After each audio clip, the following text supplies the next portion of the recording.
think about something, you give it a form. If that form in your brain, remember you give it a value in the fourth dimension. If that form is backed by an emotion in the fifth dimension, right, you can charge it with energy, and that increases the likelihood that you will bring it to life, right, with energy. So you give it you got to describe the form in your brain, give it energy, and then you will begin to attract the vessel you want that energy to embody in the reality that you're seeking, right? So I also came up with some laws of embodiment here for us, just to kind of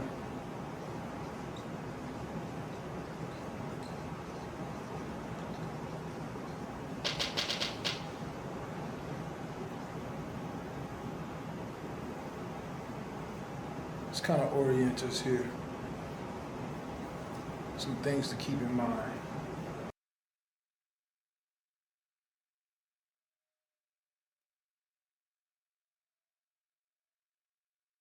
Okay,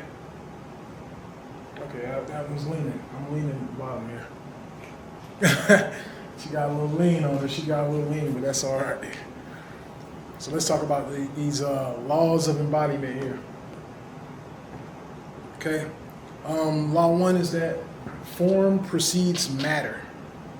Okay, so it's that everything exists first as a pattern, right? The patterns that we are building are producing something in time. They're producing something in reality. So everything exists first as a pattern. Every building, every company, every civilization, every relationship was a pattern first. It exists as an invisible structure before it has forms.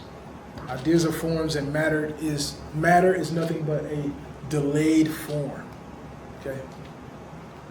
So that is form precedes matter. Now we have the law that emotion is creational energy.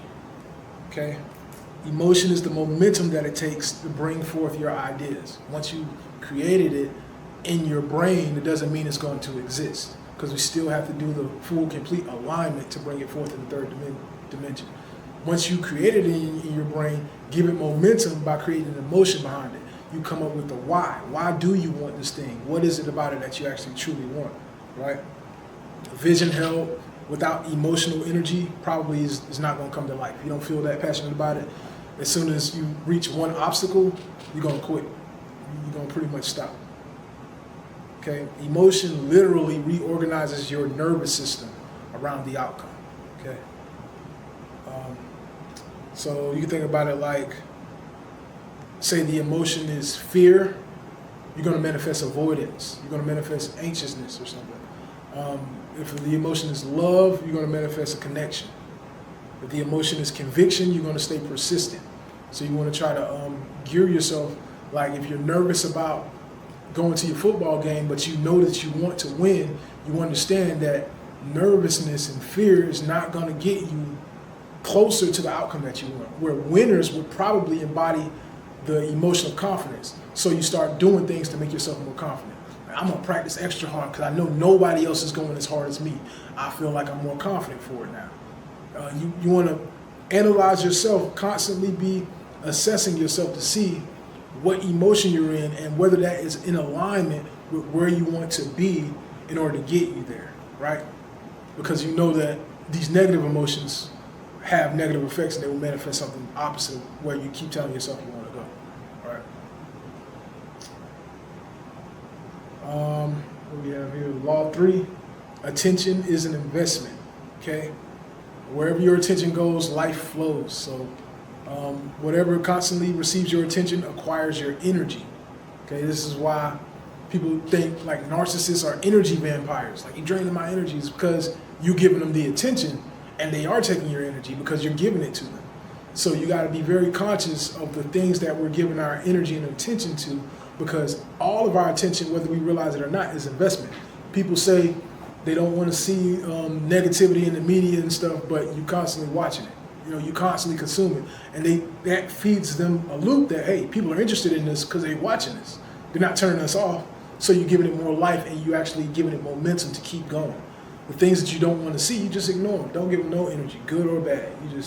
I don't want to be around you. I don't think you're good for my life. I'm not even mad about you, because me being mad at you not being there is still giving you life, because I'm thinking about you. I need to just no emotion at all. Be stoic in that sense, right?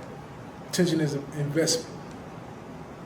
Okay, the quality of your life reflects the quality of what repeatedly occupies your awareness. Okay, and attention is the bridge between the potential and the embodiment. So if you want something to come forth in your life, you have to give it more attention than not. And that's the easiest thing we can do, is focus on something, right? It's important to focus on something, because if you don't give it any attention, you say, oh, I want this, but it's like you wanted to win the spelling bee. Well, how much time did you practice studying? You gave it no attention. You just said you wanted to, or you wanted to lose weight. How much time did you actually give attention to going to the gym? How many videos did you watch? Or you want to be a content creator, you want to do whatever. How much attention are you giving it? Because you can't just say you want to and then try to show up somewhere, because it's going to show forth, right? Now, identity determines action, okay? People don't act according to their goals, okay? They act according to who they tell themselves that they are. They act according to their identities, okay? You don't become disciplined, you become someone who naturally behaves that way, right? Goals create temporary effort, but identity creates permanent behavior. So we're looking for permanent behavior. It's like, again, the analogy of giving a man a fish, he'll eat for the day, but teach a man a fish, he'll eat for a lifetime, because he's adapted that into his identity. That's a part of who he is now. He knows how to fish, okay? You don't rise to what you aspire to be. You express your identity, right? So you got to embody the things that you want to be. Okay. Law 5, I have time translates form. Okay. Time isn't necessarily creating reality, but it is revealing your patterns. Through time, you will see patterns, as in what people say and the things that they say and the things that they do, the same person, are two different people. We know that because we know ourselves. We know that we might say, I want to be whatever it is, I want to be great. That's what we honestly want in our brains. But our bodies want to fail us. I want to be great, but I don't want to wake up at 5 o'clock in the morning. I don't want to go to the gym today. I don't want to. So you're the same person. Like, your brain is telling you one thing, but why is this other part of you guiding you this way, right? So people are different from the things that they actually do. From the things that they say is a different person, actually, than the person that they behave as, right? And the only way we can see who they behave as is through this thing called time, which is what I like to call a person's patterns. I like to call that their true face. Because the faces you give me, the things that you tell me, I can look at you and be like, oh, she's cute, or he's handsome, he's a pretty cool guy, or whatnot. He seems like a respectable dude. But until I observe your patterns, which is your true face, over time, it will be revealed, I don't really know you. Because that's when people say, wow, I never knew you. Like you're two-faced. That's where we get the concept of two-faced. Wow, you're two-faced. You had a whole nother face that you were hiding away from. That face was revealed through your patterns. Because if you do it once, you're probably going to do it again, and you're probably going to do it again. Because the more that you do something, through that graph that I showed you, the more that you do something, the more that you bring it to life. Things wherever your mind occupies it, right?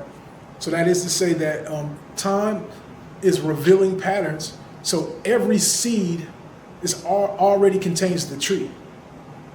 Every seed already contains the tree. Only through time we get to see the tree. So you can't take the seed for face value and say, oh, it's just a seed, this is nothing. No, that's a huge tree, but you're not giving it the proper time, care, and affection to even see that tree come into fruition, right? Okay, you gotta understanding that time translates form. It's also important to understand that manifestation is not instant, because embodiment unfolds sequentially. In order for you to embody something, you have to follow the sequential steps and go back into that loop, because you're constantly going to be tested as to what you actually want. And when you get tested as to what you actually want, the moment that you give your energy to the thing that you claim not to want, you lose it via opportunity cost. Okay, opportunity cost is the cost that this decision makes is a yes for this decision is a no for that decision, which means that if I can only have one meal today, if I choose to eat pizza, I can't go back and eat the salad because I can only have one meal. If I only have enough energy to go outside and do one thing, I can either go outside and exercise, spend my energy exercise, or I can spend my energy studying, or I can spend my energy watching TV, right? That's opportunity cost because you can't use 1 second twice. You can only use 1 second once, right? So the things that we say yes to, we're saying no to everything else. So we got to be conscious of the things that we say yes to. Probably the next class, I'm going to be talking about that more. So I'm going to be talking about emotion as capital. We're going to be talking about the economy of consciousness. Okay. So everything in the third dimension existed in a higher dimension first. Reality is a mirror of the spiritual world. And the sixth law is that consciousness is an awareness of higher dimensions, right? People that you say are unconscious, like you're not woke, is because you're people observe them as being only in the third dimension, but they are conscious to one-dimensional points and three-dimensional chairs.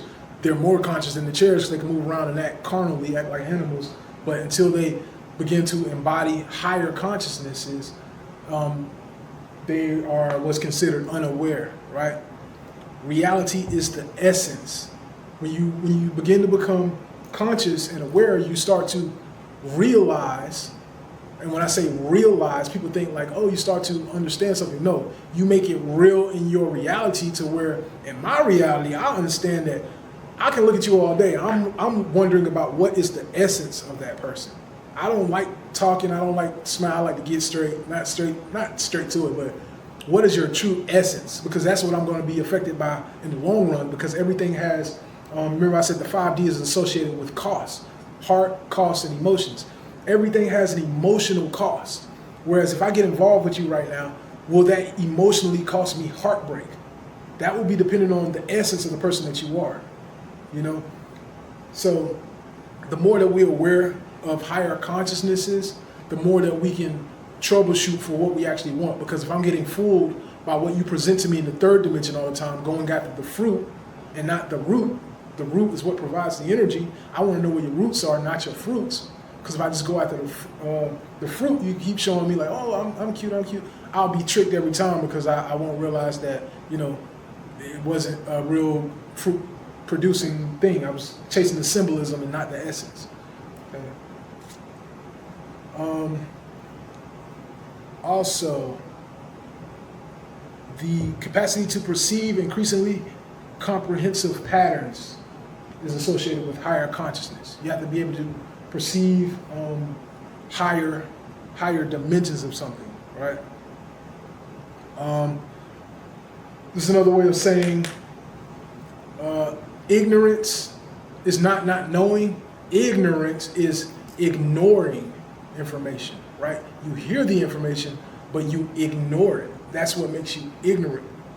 Instead of understanding like, hey, I know all these concepts, but I'm going to choose to still do it this way. So you're trapping yourself in a lower dimension. Okay. Intelligence is the ability to adapt and learn and change in response to new information and circumstances. So when you become intelligent, you learn how to adapt to new information and circumstances. This is why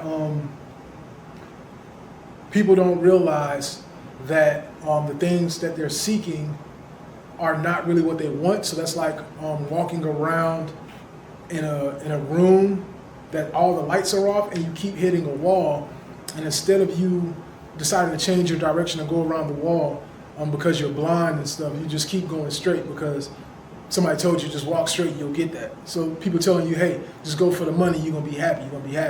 But when you constantly keep seeing people that have money are unhappy, we have to ask ourselves, why are they unhappy? Because it's a different realm that we're walking around in that people are not acknowledging that I need to provide for my soul, have the fruits of the Spirit, before I try to go after the illusion of happiness. What actually is happiness? We need to define these things completely before we go after it, right? So those are the principles here, the 6 laws. Came up with a framework to how you can think about how you should be embodying things, right? So the mind creates a map, okay? The heart supplies the fuel, and the body walks the road.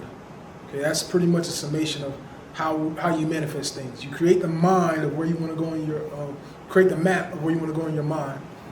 Your energy and emotions will provide the fuel, and you use your body to walk that road, right? So in closing, physics teaches us that energy and matter are deeply connected. As a metaphor for personal transformation, we can think of ideas as patterns of mental energy that become embodied through sustained action. Okay? The metaphor reminds us that lasting change begins internally before it is externally visible. Okay? We want lasting change. Your life is always manifesting something, not because the universe is granting you wishes, but because of your intentions, your emotions, your habits, and your choices are always creating consequences. There's always a consequence for your attention and your choices. The future is simply today's repeated choices, right? It's just our repeated choices finally becoming visible. And the universe doesn't give you what you want. The universe just reveals what you become, okay? So that's why we want to embody things, okay? So in closing, we can close our eyes and imagine our future and imagine the person who naturally deserves that future, right? And ask yourself, what would that person be doing tomorrow? What would that person be doing right now? And once you have that answer, then you should know what to do in order to take your next step in what you want to manifest or embody for yourself. Okay.